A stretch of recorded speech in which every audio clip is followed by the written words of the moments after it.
Hello, everybody, and welcome to the Bob Stoops app. I'm Brad McMullen, along with Hall of Fame football coach Bob Stoops. And, Coach, before we get to the big games this week, I want to first get your reaction to the final scheduled Bedlam contest. Yeah, it's a well-played game by Oklahoma State. And the bottom line, Oklahoma, we had our opportunities.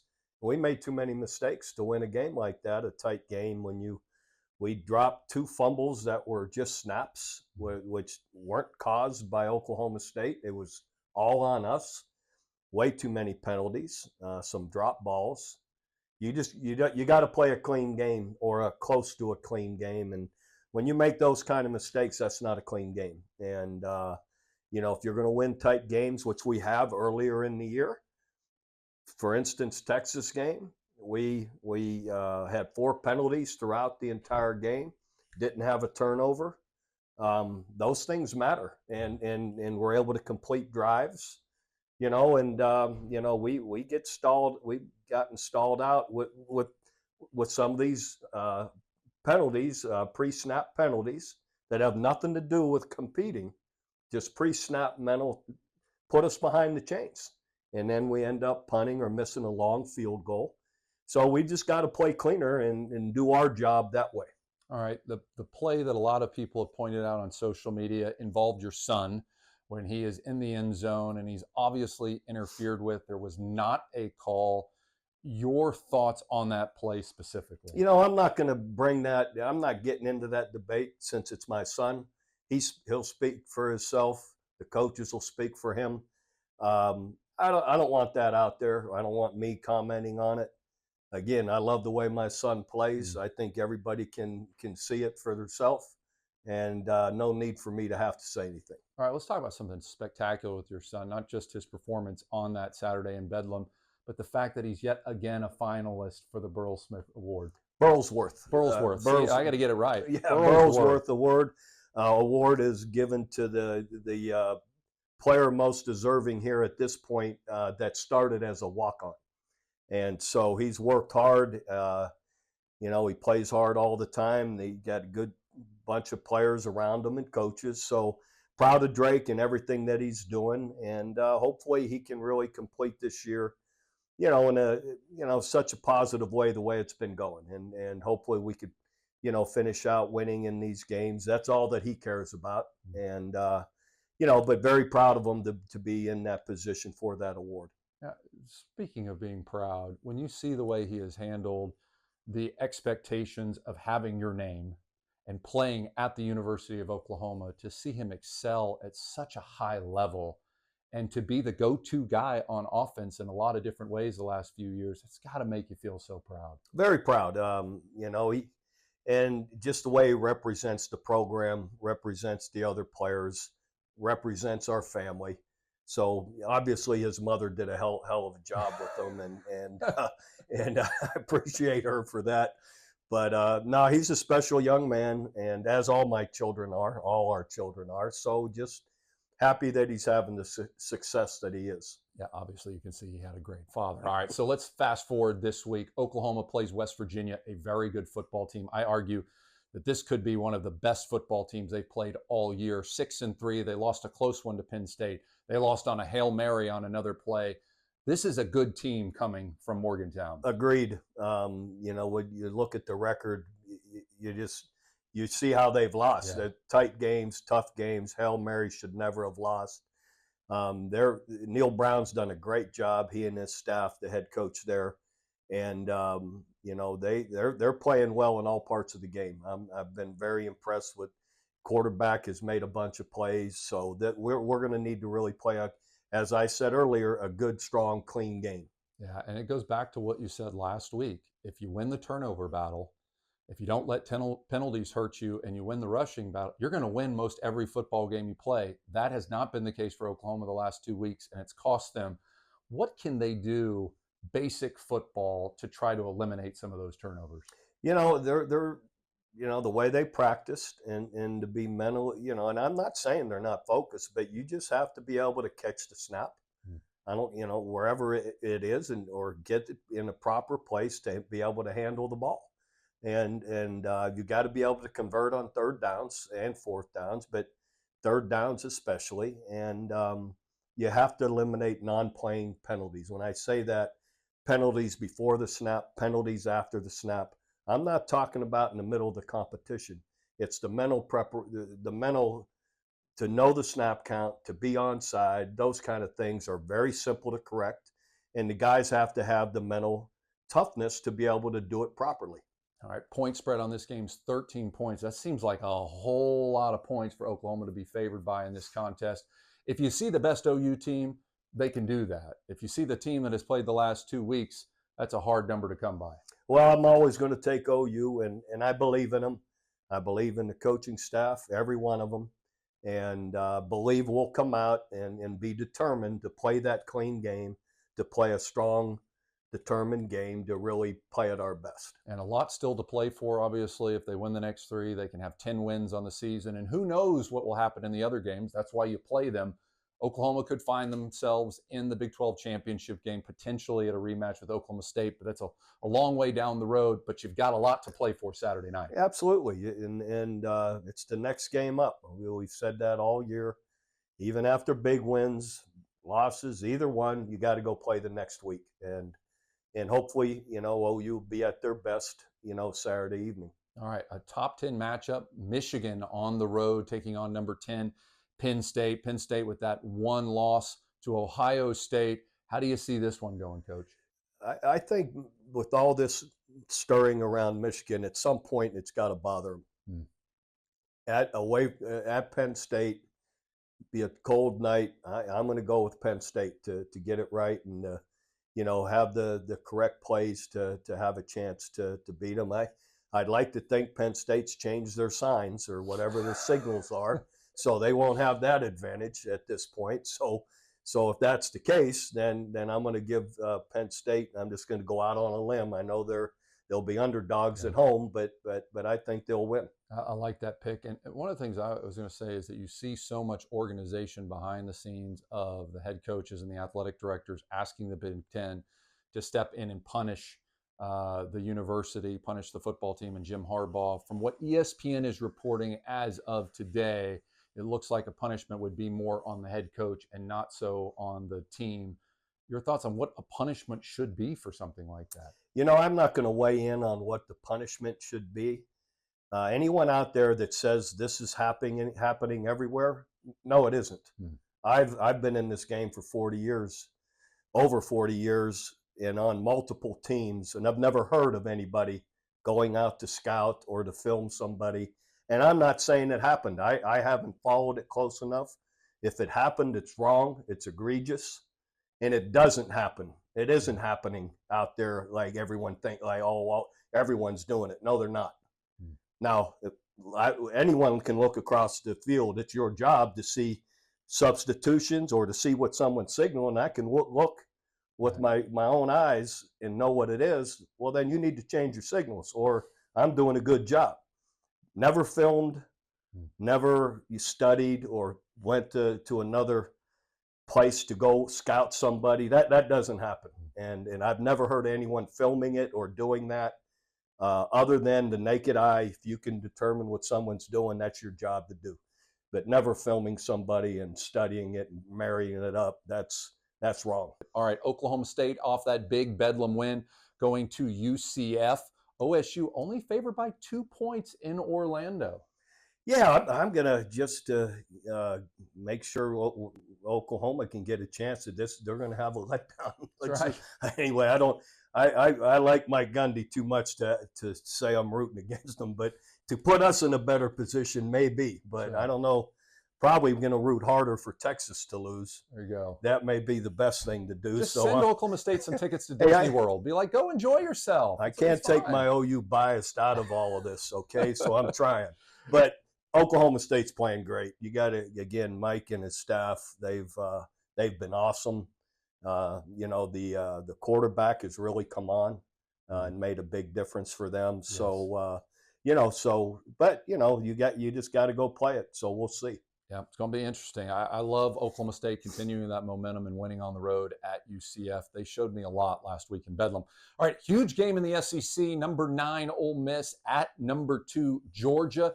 Georgia favored by 11 points. And I tell you, you've been on the Rebels all year long, and they just keep getting better and better and better every week. No, they do an excellent job, Lane Kiffin and his group at Ole Miss.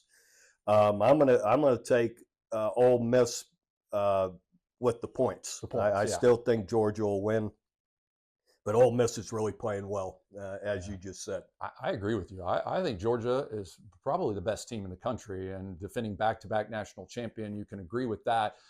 But the thing for me, I think Ole Miss is really good, and I think they're going to give them a good battle. But I like what you say. I think Georgia's going to win the game, but I think Ole Miss is going to cover in those points. All right, a lot of attention on the USC Trojans as Alex Grinch, a guy we both know, was let go from his post as the defensive coordinator of USC. USC is going to be on the road at Oregon. Oregon favored by 15 points in this contest, a monster spread. Caleb Williams still going to be playing for USC. Yeah, again, I have no bias here, but throughout the year, I've been impressed with Washington and Oregon, both, and they played a heck of a game against each other. Washington had struggled there against USC in the last game, but that was at USC. And now with the change of coordinators, being on the road at Oregon, I know Oregon will have circled this game. So I think Oregon's going to have a big game. And, and I think USC's defense is going to continue to have troubles. Yeah, I think it's a lot to fix in 1 week. I think it's a lot of points, though. I think with Caleb Williams, when you have one of the most electric players to play college football in the last 10 years is on your side running the quarterback position, you're always going to have a chance. But I agree with you, Coach. I think there's just too many challenges right there for them to overcome. And Oregon has wanted this game. Dan Lanning mentioned this game in the preseason that he was looking forward to this one. And I look for Dan Lanning, a defensive-minded guy, has a lot of great experience there, is going to see how Notre Dame pressured them. Yes. And they'll have similar pressures or come after them in a similar way maybe that Notre Dame did. I agree. All right, sticking in the Pac-12, you have Utah traveling to Washington. Washington favored by 10. A lot of excitement around Utah. And then, of course, they did not play well against Oregon. And, of course, Washington won against USC on the road. Yeah, and again, it gets back to what I've seen from Washington and Oregon. They've been really strong. And Utah, I was surprised to see how Oregon handled them. Yes. Which tells me Washington's beat Oregon, that Washington will, and they're all going to be looking at Utah, being that they're the defending 2 years back-to-back Big 12 or Pac-12 champs. So they're going to go in there ready for that game. So I'm going to take Washington there. All right, now another top 25 matchup, Tennessee at Missouri. Missouri had been a surprise team this year, played Georgia really well last week. Tennessee keeps finding a way to win. Tennessee favored on the road by 2. Yeah, on the road matters to me in this. Missouri's been hot. They're having a heck of a year. I see a team like Missouri seeing Tennessee coming in at home. They're going to be ready for that, and I'm going to just think Missouri's going to keep it going. They will have had this game circled as well. Yeah, I can't get that Florida game out of my head. Tennessee is a different team in Knoxville than they are on the road. Mm-hmm. I like what you're saying. Go with the home team there. All right, Miami, Florida State. If you woke up and it's the early 90s, this is a phenomenal football game right now. Not as much luster on that. Florida State favored by 14 points at home. Wow, that's a lot of points. A lot of points. But they've played well. And, again, it's one of those games they'll have circled. It's a big game for them, in the state of Florida. And Miami's had their troubles, throughout the year. So I'm going to go with Florida State to continue to win and win strongly. Yeah, I think the beginning of the game is going to be close. Like Florida State's played the last few weeks, haven't done well in the first quarter. Midway through the second quarter, something happens. They start playing well in the third quarter and finish them off in the fourth quarter. That's how I see this game. I like Florida State at home. All right, the Texas Longhorns will get Quinn Ewers back as they're going to be taking on TCU on the road. Texas favored by 12 points. Yeah, TCU's just been struggling. For whatever reasons, I can't say I've seen them enough to have reasons why, but they really have been just up and down and haven't done very well offensively. So I think Texas will continue to win, and they'll beat them at TCU. Yeah, I think TCU's just struggled with being healthy. When their quarterback went out for the year, that impacted them. And they've really not been consistent on defense as well. I still go back to giving up goodness knows how many points to Colorado back to start the season. They're just not a good football team. Yeah, it's just not what they had expected this year. I know Sonny, he talked that they might be better this year, but that certainly hasn't been the case. Yeah, I think the fans are going to be pumped up. I think they're going to be really excited. But I go back to, I think Texas is just a better football team, and getting yours back gives that offense back the firepower that they truly need. All right, final game on our slate here, the Florida Gators at LSU. LSU is a favorite in this contest. I'd love to take the Gators. I got a little Gator blood in me for those 3 years I was there with Coach Spurrier and won a national championship. But gosh, just coming off of what happened to them last week, they lose in overtime. Miss a field goal at the end of the game and lose in the swamp to Arkansas, who Arkansas has never beat them there. And now they've only played. Arkansas's had a really bad year themselves. Right. So that's got to be deflating to Florida, and LSU's not an easy place to play by any means. Yeah. So I agree with you. I'm going with LSU. All right, quickly want to run through a couple of headlines. There's been some talk online about Coach potentially being interested in getting back into college coaching at Mississippi State. Mississippi State doesn't have an opening. You've obviously seen these rumors. Do you want to address them? Well, no, because one, they have. I respect all coaches. There isn't a job open, so I guess I'm sort of addressing it. But I was traveling there to meet with Zach Selman, who I love, while I was in Chicago last week watching Iowa play Northwestern. So that's all over the place, and no, none of it's true. All right, and our last question has to do with the world champions in the XFL, the Arlington Renegades. USFL, XFL, they announced that they were going to be merging. Has the merger been finalized yet? No, it's still in Washington, D.C., I guess, where all the legislatures are approving it, so that I guess that all the ducks are in a row in the way it's supposed to happen. And that should happen in the next couple weeks. So I know there's been some talks, and it sounds like it should be successful. And how it's going to look, I don't know yet. What teams from the USFL will merge with the XFL, and which teams from each group will be the ones that they pick and start with. So we'll just have to wait, here for a couple more weeks until it happens. All right. And after the draft, because I'm assuming there'll be yet another draft, is there like an open tryout or anything like that if somebody's watching and saying, hey, I would love to play for Arlington? Yeah, they'll have multiple drafts, I would assume. That's what we've done before. And we've had multiple showcases in the spring and summer in different parts of the country where people come and work out and train, can with speed and, ball skills, those kind of things. And, so I would assume there'll be there'll be many of those, as we go through the winter, or actually, this is fall leading up to it'll be hard to get showcases. Right. That'll happen after the season, but the draft, there'll be 2 or 3 drafts before we get our teams put together. Yeah, last year was a lot of fun for the fans to watch. I thought it was so cool, though. 50 people who played in the XFL had an opportunity to play in the NFL, whether on a practice squad or on a main roster. That's what it's all about. That's what we're there for. We want those guys to get picked up, want them to have great careers. And it was fun to see different, a bunch of guys from the league getting that opportunity. And I still have a guy, Donald Parham, who tight end that plays for the Chargers, that was with us at the Renegades in 2020. So here he is 4 years later, still on the team, still scoring touchdowns, and a wonderful guy too. So it was, he came back for a game last year.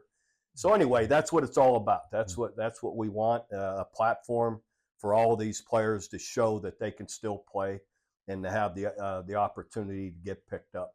Absolutely awesome. Hey, remember, for videos anytime, just tap on our video link. For Hall of Fame football coach Bob Stoops, I'm Brad McMullen.